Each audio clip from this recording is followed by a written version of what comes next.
Ladies and gentlemen, there are 5 main things that IRAs let you do in retirement that the TSP simply, at least as of now, doesn't let you do. Now, the TSP, by the way, has come a long way. This list used to be much longer. It's come a long way. It's not perfect, but it's come a long way. And let me make sure I mention this. While working, the TSP, in my opinion, is by far the better option between TSP versus IRA. In retirement, IRAs actually get a big boost where they're comparable to TSP. They're just very different, okay? IRAs have lots more options in retirement. Not everyone wants or needs that, but there's a lot more options, which we're going to dive into today, okay? There's a lot more flexibility, but again, that comes with complexity if you don't know what you're doing. So there's pros and cons. Let's talk about the details. Number 1, touch losers. What do I mean by touch losers? So this is what I mean. As you know, in retirement, or at least as most people should know in retirement, it's very common for people to invest in some long-term investments and some short-term investments. You need a little bit of both to have some nice balance for your entire retirement, okay? So for example, in TSP talk, some short-term investments might be the G fund. Some long-term investments may be the C fund, okay? The C fund is stocks. G fund, of course, is bonds. Very, very safe. And the stocks over here, the C fund, is going to be fluctuating over time. But what if, let's say, the C fund's down here? It's not doing well, and you want to take a withdrawal. Well, the TSP will force you to pull out from both of these at the same time, proportional to however you have it invested. So if you're 40% here and 60% here, the withdrawal will come out 60-40, okay? You don't have control over where your withdrawals come from. Oh, drop my marker. But in an IRA, you do. You have complete control over saying, hey, I just want to pull from this fund versus this. TSP doesn't let you do that. IRAs do, okay? So that ideally, you don't touch your losers, the things that are doing not well, until they've recovered, right? That's a huge advantage of having 2 buckets, some short-term money and some long-term money, is you don't touch the long-term money until it's doing at least not badly, right? You want to do it, make sure it's doing okay, and that's when you take the withdrawal. That makes a huge difference in how much money you have over time when you're not pulling out when the market is down. That's huge. Next, moving money to Roth. Let me actually skip this one and actually go here really quick, then I'll jump back.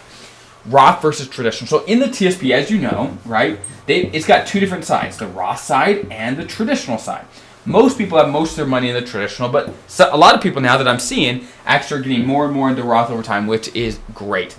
In the TSP, unfortunately, though, you are required to invest both of these buckets exactly the same. Meaning, if you've got 100K over here on the Roth side, and let's say 300,000 over here on the traditional side, again, if you're 40% G and 40% C, 40% of that's going to be G, and 60% is going to be, it's the same. These are invested both the same percentages between the Roth and the traditional side, which, let me ask you this.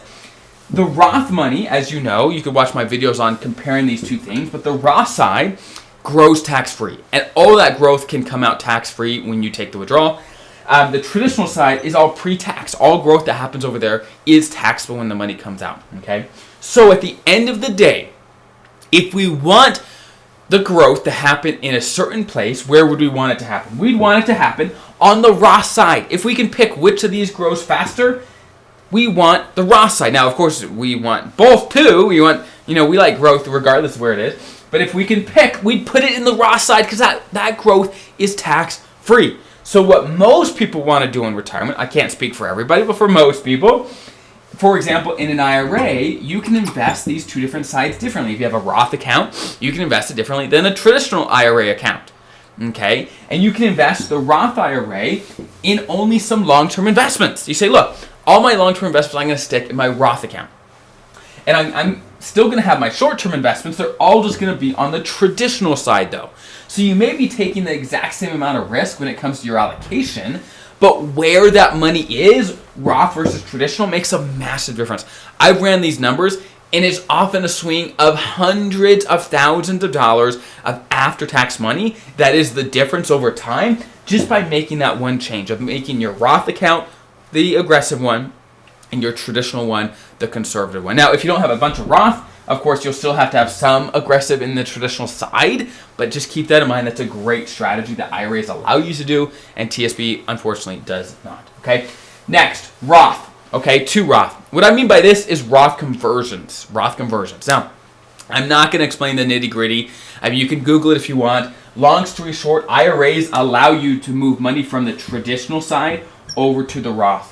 Okay, now you do have to pay taxes when you do it, but if you're smart about when and how you do this, you can do it and not affect your tax bracket, not affect your Medicare premiums, and it can be a great strategy of getting money to Roth over time that can grow tax-free for the rest of your life. And Roth accounts avoid, of course, taxes forever, but also RMDs, required minimum distributions. It is a great thing to have. And if you pass a Roth account to a kid, a child, or a spouse, they don't have to pay the taxes either, which is a great benefit, okay?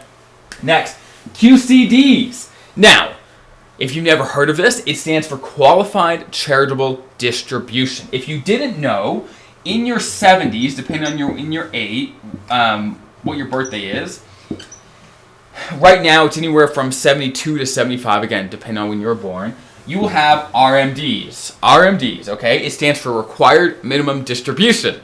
And what those are is they say, hey, look, you've got a bunch of pre-tax money in this traditional account.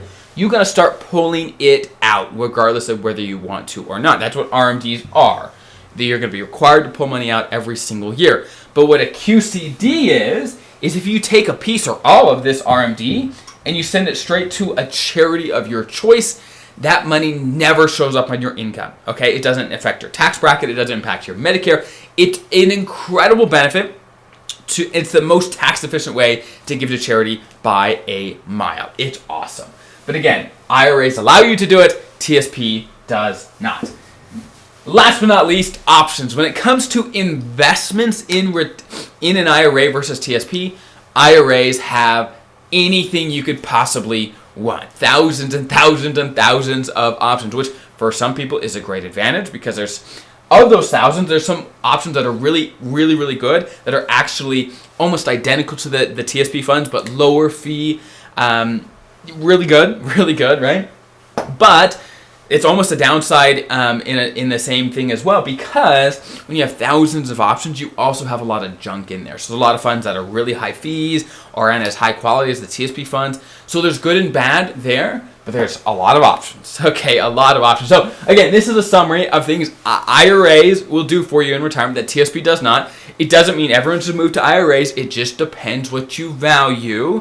TSP is really good at being simple and familiar, but it's not good at letting you do some more advanced strategies to get the most out of your money over time. And last but not least, in an IRA, if you want help from an advisor to actually help manage your investments, you could do that. TSP doesn't, of course, allow third-party advisors to manage your money or anything like that. So I hope that's helpful. If you have any questions, put in the comments below, and I'm sure this community is great, so you guys help each other answer each other's questions. So I definitely encourage you to continue doing that. Good luck with everything, and I'll see you in the next video.